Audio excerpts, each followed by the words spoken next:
Hi, this is Cheryl St.Pierre of Majestic Wire Artworks, and this is part B of the Freeform finger swirl tutorial for a pendant. So this is where we left off. I've got one more wire left to do some strengthening and do a spiral at the front. And right now, what my eyes are telling me is we need one about here. And I don't want a big, huge one. I want another little one because this is so busy. If it was loose and less busy, so to say, I would make bigger ones. But I think the little ones suit this pendant. So that's just my thought process there. And I'm going to go in through here.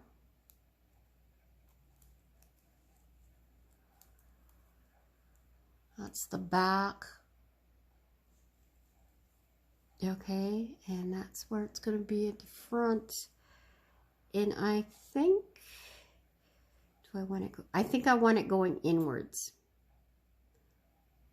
Yes, inwards. And I'm going to do about a little bit more than 3/4 of an inch.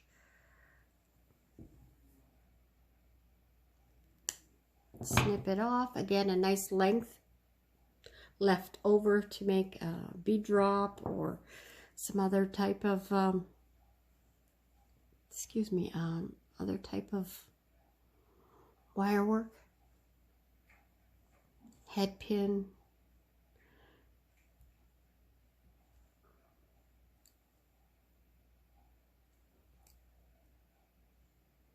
I didn't think this would be a long video, and here it is.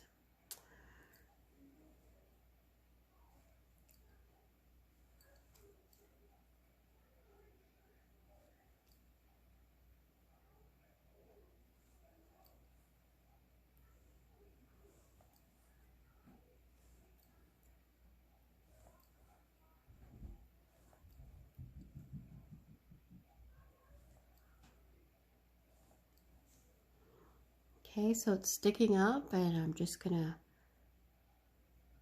try and set it level. And I notice these two swirls are going almost identical directions. I'm not sure if I want that. So what I'm gonna do is I'm just gonna take this with my pliers and flip it over like that, and it gives it a different type of look. And I'm going to level this off. There, I'm happier with that. Okay, so this is cobalt blue crystals, and what I've got here available to me, because I had limited selection, because with the other pendant, they're round. I have a 6mm large bead there, and these are like 3 to 4mm beads, round beads. With the crystals, I'm using 4mm bicones, and I decided to use just one 6x4 millimeters, so that means it's 6mm wide. I mean, with the hole towards you, the 6mm is that direction. The smaller one is the way it's facing that way. So I'm going to put that somewhere in there, in the center-ish, and then use 2 to 3 bicones, see how it looks. And we're going to attach them with some 26 gauge copper wire. And so I've got to decide where I want my first one for sure. And I think I want it near the top where it's kind of, well, it's not really bent funny. At one point I thought it was. Oh, this was the loop that looked a little bit funny, but if I put a bead right in here, it's gonna Look good. Okay, so I'm going to wrap around this wire here, and I'm going to lift it up. I'm going to cheat a little bit. I'm going to lift it up to get better access. Okay, and I want a tail that I can work with. So give yourself 1 1/4 inch tail. I've got probably 14 inches up. I didn't measure it. I just grabbed about 14 inches of wire. If I'm wasting some, I'm not too worried about it. And I usually like to do 3 wraps because it makes it have a neater look if it's consistent.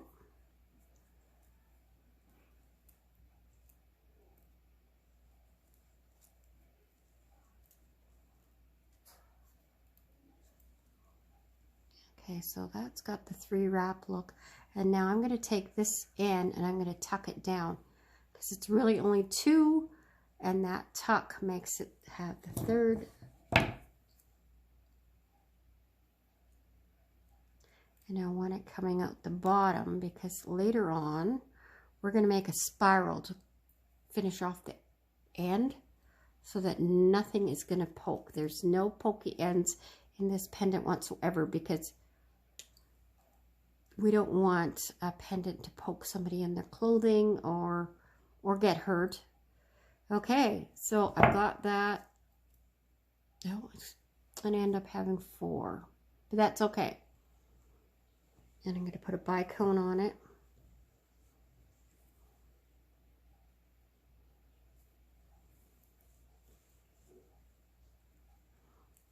Okay, and now we're going to wrap it around this wire, which again, I'm lifting it up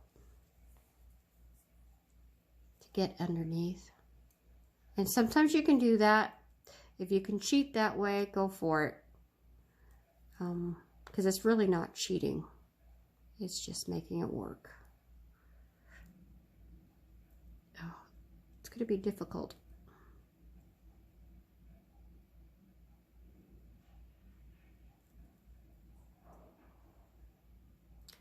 I apologize if you feel this is wasting your time.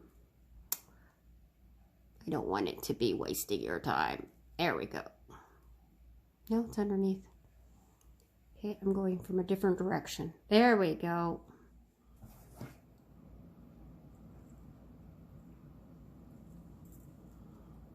Hold the bead in place. Tighten it up. Okay, and here we go.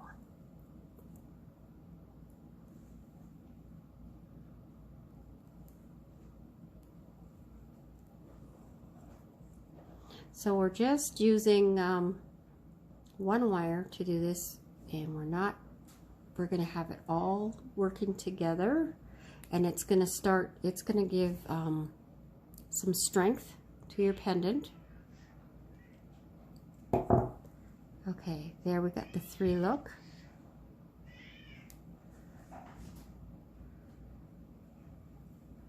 And I push that back down. Okay. Now, I think I'm going to try putting the center bead in. And it's got a long distance to work with there. I'm not sure if this will work, but we're going to try our best.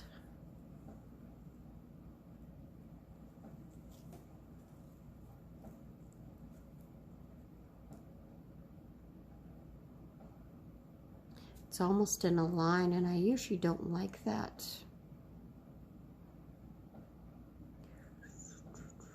Okay.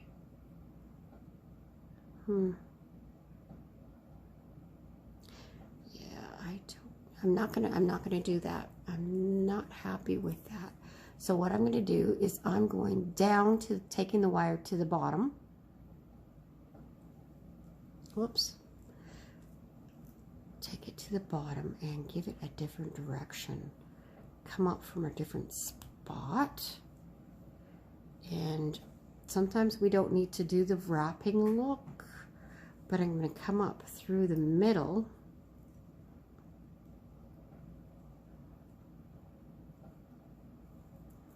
And I flip it through.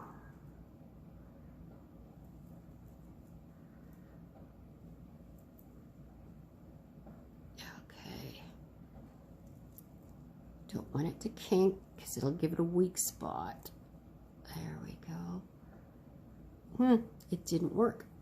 I just came up the same way I went down.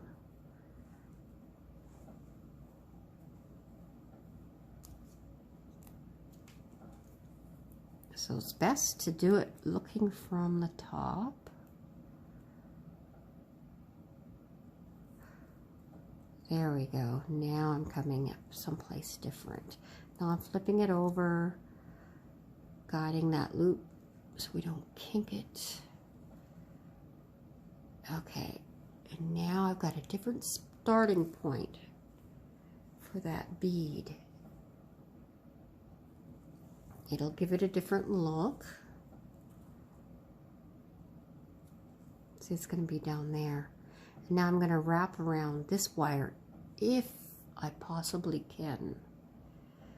But if I can't, I will just go back down underneath again and just have the bead itself as the lock. And because that works too. But it's gonna work for me. So we're gonna get that wrapped look.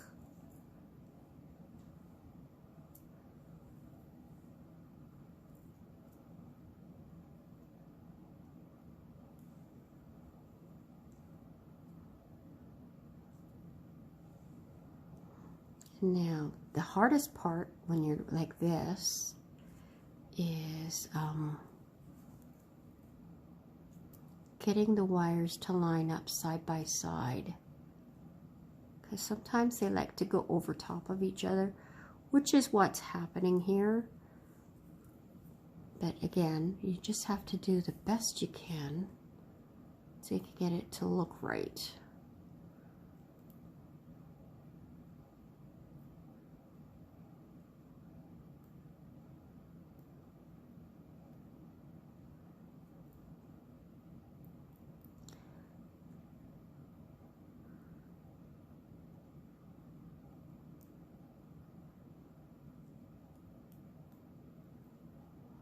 It's fighting with me, and I'm not going to get them to, I got to be on this side.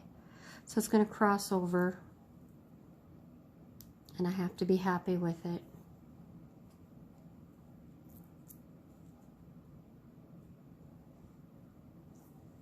And how does that look? It's not too bad. Okay. Now I'm going to the bottom part again.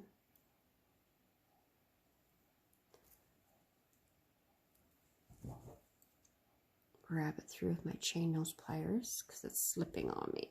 And I don't want it to kink. Squish those wires together. And it's not too bad. Okay. Now, where do I want another bead?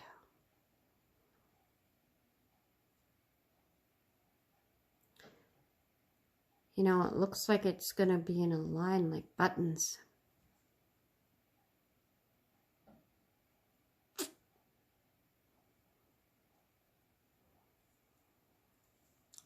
Maybe I just want to... difficult. Maybe I want one up here and one down here.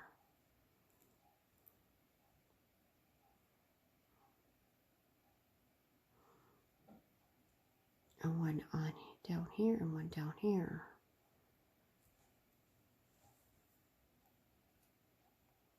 Let's see if I did that and that. How would that look?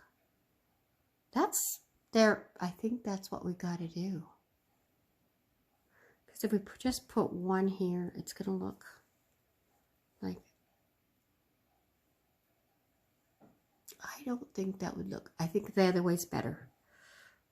Okay.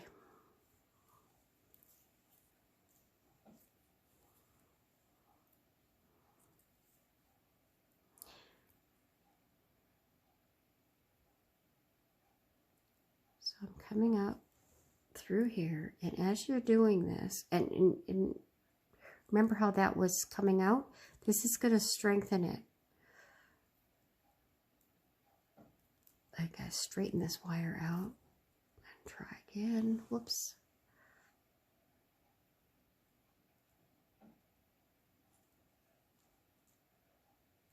Okay.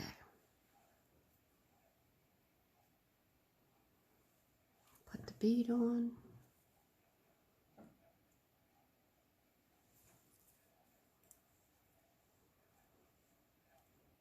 Okay, so now I'm going to wrap around here on the outside. So that's going to hold, whoops, sorry. So that's going to hold that loop in place. Yeah, that's going to give it strength. And it's going to be easy wrapping too, because it's right at the edge.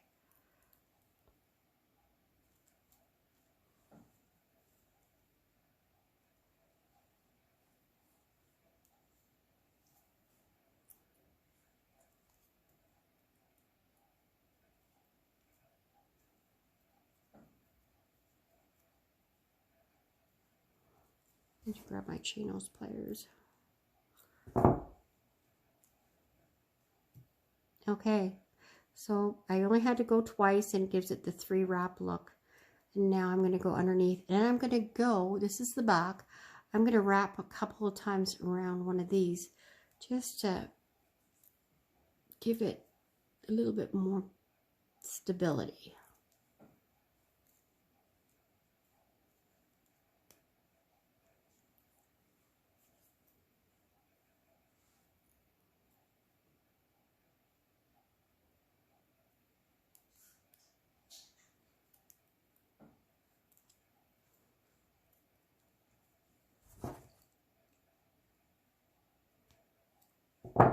Okay, so one step closer. Now, I was thinking about oxidizing this, and I use fumes of ammonia to oxidize my items. And when it's deep, a deep place like this, it sometimes turns green. So I was thinking for this, you know, this style of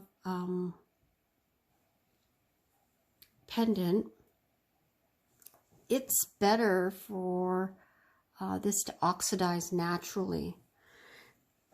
Now, if you like to have it pre-oxidized before you sell it, you might be better off to hang on to it and let it oxidize naturally.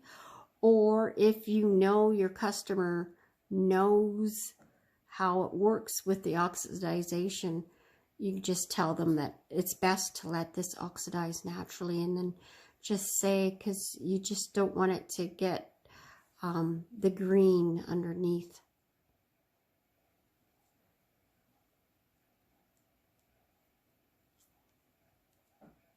Because when it oxidizes naturally, it depends how much touches the body. It tends to get not as dark.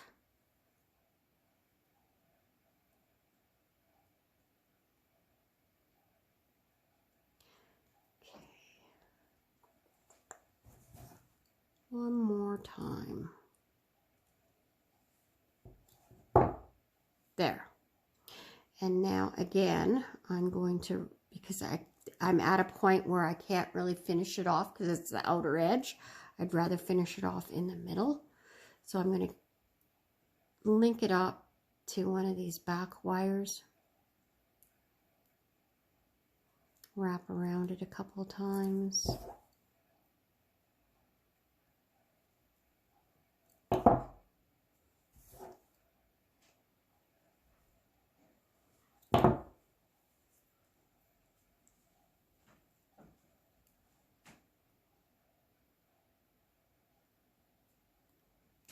Of course, it's going to give me grief. chain nose pliers are great. You can get in those tiny spots. Okay, so at this point, I'm going to snip it off about 1/2 inch, a little bit longer.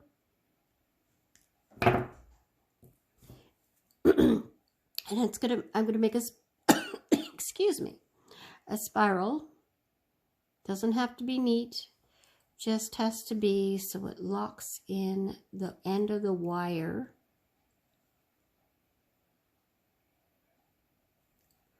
And then we tuck that in.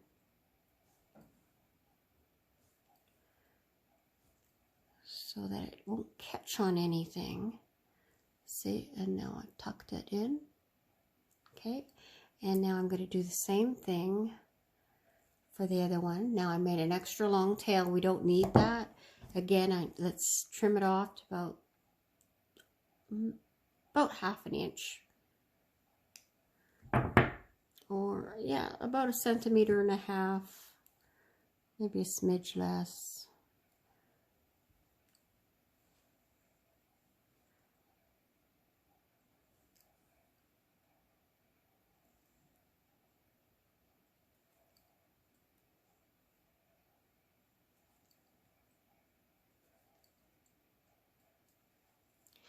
So there's no pokey ends anywhere with this. And then I'm going to push it in with my finger or at the tip of your chain nose pliers into the middle of the wire work. Okay. And voila, it is done. If your spirals are sitting crooked, this is the time to make them flat. Make your bail straight if it's crooked. Hopefully it's not. And I move everything out of the way. And there it is. And I will have a better picture for you as the cover photograph. And it actually turned out rather lovely. Okay, well, thank you for joining me in this long video, because this is, what, 23 minutes already here. And God bless. And hopefully you have lots of fun making these. They're actually very elegant. And I see that this one loop is sticking out a little bit more than I want. So I'm going to just push it. You can always adjust. And as best you can. And there it is. I like that drop on it. It looks cute. Okay, so compare the two. This one ended up being quite a bit larger, but each one will be different.